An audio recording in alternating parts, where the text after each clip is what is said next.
As I'm sure you're all probably aware by this point, Phase 1 is the first group of MCU films, and I think we can all agree it's an amazing set of films. Indeed, it is. It is. Yeah. And I'm not saying it's the best phase. I'm not even remotely saying it's my favourite phase, because, spoiler alert, it's not. But Definitely not.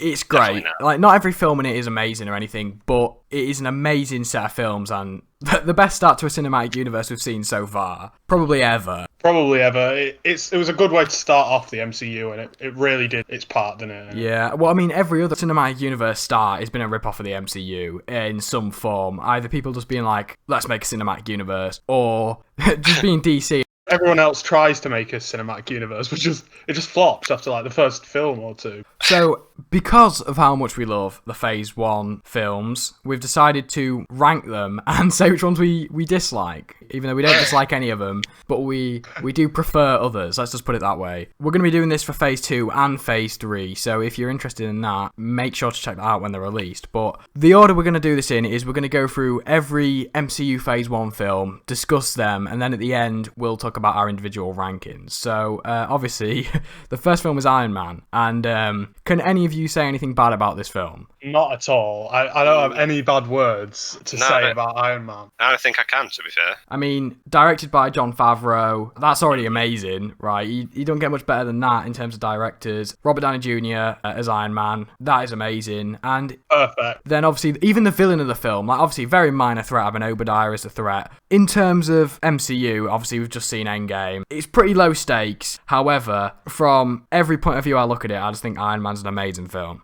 Yeah, an amazing way to kick off the MCU. It brought everyone in and got them hooked instantly. So. Not only was it Robert Downey Jr. that they introduced, they also introduced Favreau as Happy Hogan, didn't they? And they introduced Pepper Potts as well. And Rhodey, but then they changed the actor, so that was a good call. And that's probably the only bad thing I can say about it, is that it doesn't have Cheadle as Rhodey in it. You know, you can't really fault the film because of that. No, you never know. If Terrence Howard continued in the role, he might have been just as good, but, you know, there was obviously issues behind the scenes. It seems like he was just an all-round dick. He doesn't deserve the part, basically. He doesn't, no. And I'm glad we've got what we've got now, but it still was an amazing film, and he was alright as the part back then. It's a Glad it got shame changed. that the film was followed up with Iron Man 2 and Iron Man 3. They were a bit of a letdown compared to this film. I don't think you could ever make an Iron Man film that's better than this unless you somehow worked in comic villains that are like the Mandarin and other famous villains like that. I think you'd have to do it absolutely perfectly to beat this, because this is just amazing. This is an amazing film. I agree, for sure. You talked about characters that it introduced, but you forgot to mention, obviously, Samuel L. Jackson as Nick Fury and Coulson, That is very true, yeah. who are obviously like favourites of all of ours. Bring back Coulson, but don't, because that'd be stupid. But you know what I'm saying. So obviously they made an amazing film, Iron Man, and then they followed it up with the controversial Incredible Hulk. I know you guys don't really like this. Obviously, I really like it. Film. This is where we differ, I think. I think for the most part in Phase 1, we're probably going to have similar rankings. But I know you guys hate this, but I think it's good. The only thing I don't like about this, and the only reason why it's lower down than you'd probably expect in my list, is because of Edward Norton and how disconnected the film seems from the rest of the MCU. Yeah. Obviously, we all love Thunderbolt Ross as a character in the MCU, and he was great in this. I know it's your favourite part of the film, Jack. Yeah. But one thing that I really like that you guys don't like is the Hulk in the film. Like, I think he looks great, and I think, despite the emo haircut, I just think he's an all-round good Hulk. No, I just think he looks a bit tacky and a bit overdone, maybe. It's not as bad as the 2003 Hulk film, so that's yeah. Well, he made out of Play-Doh in that. I guess you could say it's a weak film in terms of the story. Like, the story's nothing to write home about. However, not only were Thunderbolt Ross and the Hulk, in my eyes, quite good, I thought Edward Norton's Banner was okay. He was terrified of the Hulk. I think he portrayed it quite well, that he was scared of the Hulk. I think he was good playing the nerdy version of... Like, not like Mark Ruffalo's nerd, where he's just really smart, but then you're like, man, he's kind of cool. Like, just genuinely a nerd. Like, that's what he was in this film. Obviously, Mark Ruffalo hasn't had the privilege of having a solo film. We don't know how he'd take it, but we know that he'd obviously play a better one. It would have been better if Mark Ruffalo was in the film. I will admit Yeah, that. for sure. Obviously, we saw Betty Ross in this, who is a forgotten girlfriend of the MCU. No one cares. But we did see The Abomination, which we all like. We've all said we'd love him to come back. I'm not sure how he'd come back, but it'd be great to see him with today's graphics. I bet he'd look awesome. It could be done so much better. It could be really good. I don't think his design was awful either. Like, if they'd have made him exactly how he was in the comics, he'd probably have looked quite off. But I think they've sort of made him more skeletal. They've represented him a lot better. Like, if a man genuinely had super soldier serum in him, like Cap did, and then all of a sudden he was injected with like large amounts of gamma, and he sort of mixed up with all that stuff and became the Abomination, I think he'd look a lot more like that with like his spine hanging out and just like his bones all over the place. Like I think that's more accurate. Yeah, I think he looked really, really good in the film, to be fair, but he could be done better with nowadays graphics and that. But I do think he looked really good. Yeah, it was mainly due to like when it came out. Yeah. I think if he was going to come back, it'd probably be more as a cameo. It'd be great to see him in like a Dark Avengers led by like Baron Zemo or something. But obviously he's got strong ties to Thunderbolt Ross. He could be put in the Thunderbolts. Yeah, for sure. I don't know if you guys remember this. I watched a film about a week or two ago, and Abomination's got these like bones sticking out of his elbows. I don't know if you guys remember them. But there's a scene in the Hulk where the Hulk rips them out of him and just decides to stab him with them. I watched it and I was like, that's really weird, but also really cool. Yeah, it's really unique. That. Yeah, you don't see that very often. But Not really. If any directors watching this, if you could sort of implement a thing where people start ripping bones out and stabbing people, I'd really appreciate it. Another thing which we should mention is the leader was teased in this but never brought back. I think they planned a Hulk trilogy and it was meant to have the leader and Red Hulk in it, but obviously they stopped that, and the MCU's probably better off because the leader can come back and probably be a better villain, but also we've got Thunderbolt Ross as Thunderbolt Ross instead of just as Red Hulk, which I think is quite cool. Yeah, I agree with that. I think Iron Man 2 is underrated because obviously you two don't rate it as high as I do. But I think it's quite good for what it is. Like obviously it can't live up to Iron Man 1, as we've already said, nothing can. But it's good for what it is. There's a lot of entertaining scenes, and I find it more entertaining than like The Incredible Hulk and especially Thor. It probably is more entertaining. You're not wrong because there's a lot more action sequences, but it's not introducing the character. It's sort of continuing the story, so they can just rush straight into the action. I did like Whiplash in Iron Man 2, actually. Yeah, I think he was done quite well. He was a good addition. I think they could have handled him better, definitely, but he was alright. You know, he was alright for another low-tier villain, and that was like the start of the villains in the MCU, which we saw a lot of afterwards, that decided they wanted revenge on Tony Stark. Yeah. You know, which nowadays is played out. What makes very a villain. Played out. Very annoying. But this was the first time we'd seen that, and it was quite cool. So I'll give them that. I think the secondary villain's more of a prominent and like a better villain than Whiplash anyway. You know, Justin Hammer. He had a much better personality, first of all. He didn't really pose much of a threat because his technology was rubbish, but he was more of a threat than Whiplash was, if you ask me. It's obviously the chance that he advanced that technology. And I think he's a great character. His like banter with Tony Stark was good. And I think Sam Rockwell did really well in the role. He definitely suited the character. I think one of my favourite scenes with Justin Hammer was when he sort of brought Whiplash into his like lab and started eating his dessert before he ate his main meal. He said to Whiplash that he eats his dessert first. You know, as a kid, I thought that was really cool because I'd never heard anyone doing that before. But I thought that was a really subtle way of him sort of being dominant. It shows that he's like different. It shows that he's trying to be something else. Let's not forget that Black Widow debuted in this, and also Don Cheadle. Don Cheadle, yeah, exactly. The better Wolverine. He's not Wolverine. Why did I have to say that? Definitely the better War Machine, as we've agreed on many occasions. He suits the role more. He's paid less, that's why they hired him. But also, alongside his personality, but even just in his looks, you can look at him and think, he's quite funny, he's going to have good banter with Tony Stark.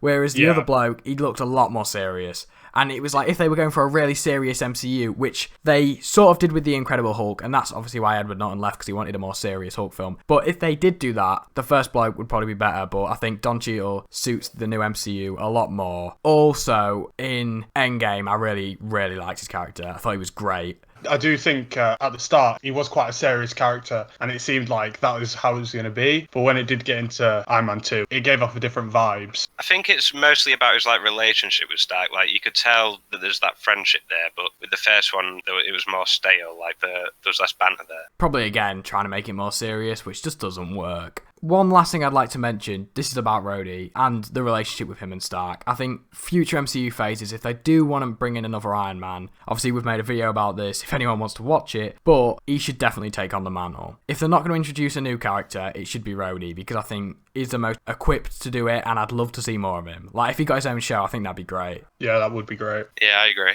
I think Thor was actually a really good film. For the start, to introduce the character, I do think it was quite good. I think he looked the part. Obviously, Chris Hemsworth, he does look the part. He's perfect. He's born to play Thor, let's be honest. I think we're all glad that he is Thor, to be fair. Yeah, definitely. Marvel struck gold when they found Chris Hemsworth. Yeah, they went for his brother first, didn't they? It was originally meant to be his brother who was doing it. The costume design in that film, I think, was amazing, especially for the first Thor. Like, obviously, it's changed over the years, and it's bound to change. It's good that it's changed, or else it would just be weird. I thought it was really good, and I thought he played an amazing, serious Thor. For the start of the character, very good. Very good. A very good and strong start. I did like how Loki was done. Loki was done really well in that film, I think, along with Odin. Tom Hiddleston and Anthony Hopkins, I think they were honestly perfect for those roles, as well as Chris Hemsworth. Jane Foster's the only person I have an issue with. I don't like that casting. Okay. I respect that, to be fair. I don't think she likes that casting either. It could always be more to do with like the direction and everything, though. Like, they just didn't match. I'm not saying it's an awful casting. I'm just saying it's my least favourite out of that whole film. The film visually is quite good as well, and I thought the final battle was pretty decent as well. A lot of character development from Thor in that film alone. Oh, he has a great arc in it. He's developed a lot, and he still is developing, and like every person is. That's what makes him believable. But it's like at the start he's Thor, and at the end he starts to become the Thor that we know. He starts to become a lot less serious, which is great. I think I'd like to mention the score. I think the background music in every scene, like the first time we see Thor, I think that just uplifting track in the background, I think it's just a good score. So, Captain America the First Avenger is the 5th film in the MCU, and this is the last one before the Avengers. So, this was sort of the last introduction to a character we got. I'm really happy they went the way they did with this film, because I don't know if you guys know this, but at the start of the Incredible Hulk film, Banner was meant to be in an icy area. He was going to try and shoot himself, basically. The Hulk was going to come out and spit the bullet out into his hand, and then Hulk was going to go mad about it and cause an avalanche, and that was going to be revealed to have set Cap free from the ice, and I just really hate that idea. Like, I see what they were doing, I see what they were going for, but I think that would have really taken away from Cap's debut, especially if he debuted in the Hulk movie. That'd be weird. Yeah, it doesn't really work. I see that they're trying to link it together, but it just wouldn't be brilliant. Pretty sure Mark Ruffalo references this later on in one of the Avengers, so it is still referenced. It's still an event that happened, I believe. But talking about the actual Captain America film itself, it's an amazing film. Chris Evans is amazing, that goes without saying. Red Skull was good in this film. It was just an all-around good film, with the storyline, the casting, just a great start to Cap's story. You see him develop from Steve to Captain America, and it brings it all together. The same can be said for all of these films, apart from Iron Man 2 and the Avengers. It's an introduction to the character. I would personally say Iron Man, Hulk, Thor, and Captain America are all great films, and without them, we wouldn't have an MCU, so they must be good films. Right? Exactly. That's what it boils down to. So obviously, with the Tesseract, we were introduced to an Infinity Stone, so that is obviously something that links it to modern day MCU, if you overlook the fact that it's got Captain America in it. Also, Red Skull as well, because Tesseract took him to Vormir. There's also obviously Sebastian Stan as Bucky. I think that's great casting. Tommy Lee Jones as Chester Phillips. I think Tommy Lee Jones is a great actor, and I just thought he was great in that role too. Hayley Atwell as Peggy Carter. Very good casting, yeah. I haven't seen her solo show, but I've heard it's alright. I've heard it's pretty good. When people say it's pretty good, it probably is pretty good, because people are very harsh with Marvel shows. So for someone to say it's a good show, then it probably is a good show. Yeah, watchable and enjoyable, I guess. I like the blend of genres, with it being a war film and a superhero film. I think the way they pulled it off in the end was really good.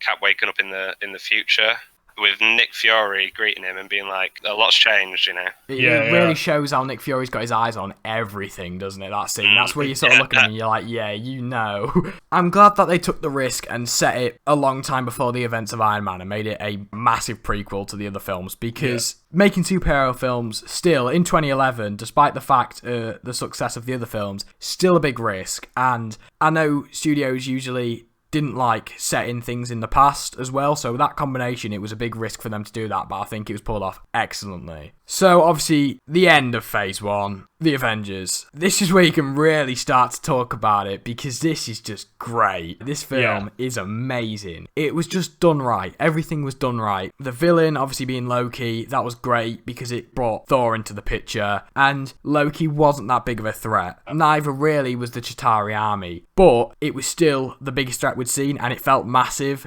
Whilst watching it, you really seemed like a big threat. You were proper in there. You were proper like hoping everything was going to be all right and proper hyping the characters up. And obviously, it's not going to do anything. You sat at home watching the film, but it gets you involved. It really was a film that hooked you in. The fight scenes in that film were great as well, between the Avengers and obviously between them and the villains.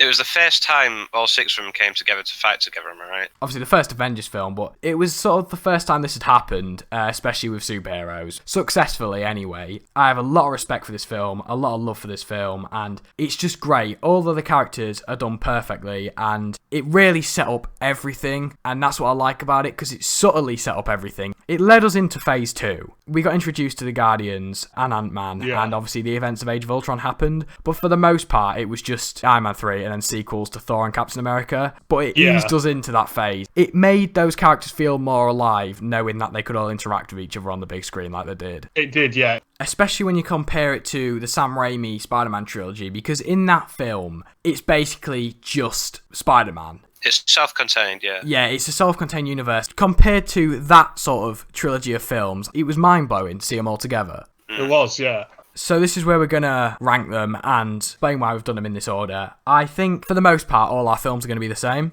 There'll be the odd few, like, you enjoy, like, Hulk more than us, but apart from that, mostly be the same. When it gets to Phase 2 and mainly Phase 3, that's when our opinions on these things start to change. But in 6th place, I've gone for Iron Man 2. It's not terrible. It's not the worst film in the world. I give it a lot of hate sometimes, but it's just compared to the rest of them, I don't think it was that great. Number 5, I've got Thor. I put Thor above Iron Man 2 because it's the start of Thor's story, and I think for a debut film, it was very good, and for that reason, I give it more credit than Iron Man 2. It's got to be better than Iron Man 2, because it is the start, like you said, it is like the introduction of Thor. And you've got to give it a lot more leeway as well for the things that you don't like about it. 4th, this might surprise you guys actually, but I've gone for The Incredible Hulk. Alright. It was between The Incredible Hulk and Captain America the First Avenger. I knew what my bottom 2 were going to be, and I knew what my top 2 were going to be, so I had to decide my middle ones, and for the simple reason that it's just that it wasn't Mark Ruffalo. And looking back on it now, I think Captain America the First Avenger deserves to be above that in the list because that has Cap, Bucky, Nick Fury, obviously all the people you said, they've all stuck around. The Incredible Hulk, the only person that stuck around really is Thunderbolt Ross. It feels very disconnected from the MCU. So for that reason, I've put it below my 3rd place, Captain America the First Avenger. I've explained pretty much why I've put Captain America above the Hulk. I mean, 3rd place is very good. Oh, it is, especially when you consider what's above it. Yeah, so. Exactly. It was never going to be able to compete with the other films. First Avenger, I think it's a great film, and that's that really. 2nd place, I've got Iron Man. Probably one of my favourite films ever, and I know you really like it, Jake, as well. Yeah, I do. It wasn't going to beat the Avengers, let's be honest. Avengers is my first place. It's the team-up film. It's a great film. Everything about it is spot on. Maybe it's unfair to compare the other films with the Avengers because, you know, they're completely different. Unless you hate the storyline, I think it's probably the top for everybody's Phase 1. Yeah, I feel like you're obviously a Marvel fan if you got that far, so you must like the characters. And them all together, it's got to be high up for everyone, I think. Anyway, in my 6th place, I also have Iron Man 2. I put it there because it's not as good as the first Iron Man. Nowhere near. No. I'm very surprised that you put Iron Man 2 there. Yeah. I thought you would have put that above some of the other films because I know you defend that film quite a lot. It's the second one, so it's like it pushes it down more for me. Because in my 5th place, I have The Incredible Hulk. It is the first one. It was the introduction of Hulk, and it does build his character and stuff, so I do think that deserves the 5th spot more than anything. In my 4th spot, I have Thor, because I think it's good character development and that. I do think Loki was good in it, and as I said, I like all the actors and the character design, so that got my 4th spot. In 3rd, I've got Captain America. Again, it's for the same reasons, really. It's the first Captain America film. It brings him into the MCU very well, and it's overall a great film, I think. In my 2nd spot is Iron Man, one of my favourite films ever. It doesn't beat the newer MCU films, but it started off the MCU, so it's got to be high up in my list. I'd go as far as to say that Iron Man is one of the best MCU films. It is far better than a lot of other solo movies and solo debuts. Yeah. I mean, it's obviously better than all the Phase 1 debuts in our opinion, or so far. I'd say it's better than Doctor Strange. I'd say it's better than Captain Marvel. It's an amazing solo film, definitely. Avengers Assemble I've got in spot number 1. It was the first time they were all together, and it just ends Phase 1 very well, and when they're all like ready to fight, it just gives me chills every time I watch it. It definitely tied it all together really well, and it blew everyone away. There's no denying that. Did. Even if you hate Marvel films, you got to give it some credit for that. Yeah, absolutely. In my 6th place, I've got Incredible Hulk. No, I know obviously you like it a lot. I don't know, just because of the disconnection from the rest of the MCU. It does have some standout parts of it, obviously. I'm not saying any of these films are bad. I like them all. 5th, I've got Thor. I obviously love Chris Hemsworth. Like I said, the score and the scenery, it's all great. But it just falls a little flat for me. Like, it's not as entertaining. So then, in 4th place, I've got Iron Man 2. I know you mark it down because it's a sequel and it can't live up to the first one, but I don't think that makes it a bad film. That's not what makes it a bad film. It makes it a bad film because it's just a bit of a weak storyline. To me, it's more entertaining than Thor and Incredible Hulk, at least. I love the fight scene with Rhodey and Tony. Forgot to mention that earlier. Is he drunk during that fight? Oh yeah, it's smashed. I thought so. That's another thing I like about it, to be fair. It kind of follows the Genie in a Bottle storyline. Yeah, it's definitely more comic accurate. Then in 3rd place, I've got Captain America: The First Avenger. I love it. It's a great blend of genres with the wartime. I think Red Skull's great in it. They did that really well. I don't know if I could have seen that working like on paper, but they pulled that off. I love the casting. I love the action sequences. I just think it's great. Then in 2nd place, I've got Iron Man. The cast was great. There's a lot of great things about Iron Man, but it's obviously not better than Avengers, like you've both said. Avengers is just like the culmination of the first phase. It broke bound. The excitement of seeing all the characters come together, it's just, I don't know, I'm speechless about it still now. Yeah. That's how good it is. Mind-blowing. So basically, from this video, I think what we've learned is that Captain America's pretty good, Iron Man's amazing, Avengers is mind-blowing, and the rest of them, yeah. That's kind of our list, isn't it? I think we've all got the same top 3, haven't we? Yeah, we've all got the same top 3, and I knew that Incredible Hulk, Thor, and Iron Man 2 were probably going to get laid into in this, but just to clarify, none of us are saying these films are bad, alright? Because Dark World's in Phase 2, and that's where we really start laying into films. If you guys love Dark World, you can come to that video, like it, and have a go at us. That'd be great. I'm not gonna lie to you, that'd be amazing, right? As much as you disagree with us, don't dislike it. Like it anyway. Because if you like subscribe so you can hear more of us slagging that film. Exactly. Yeah. And if you like it, Jake cries every time. Alright, so just trust me, just do it. He cries every time you like it, so...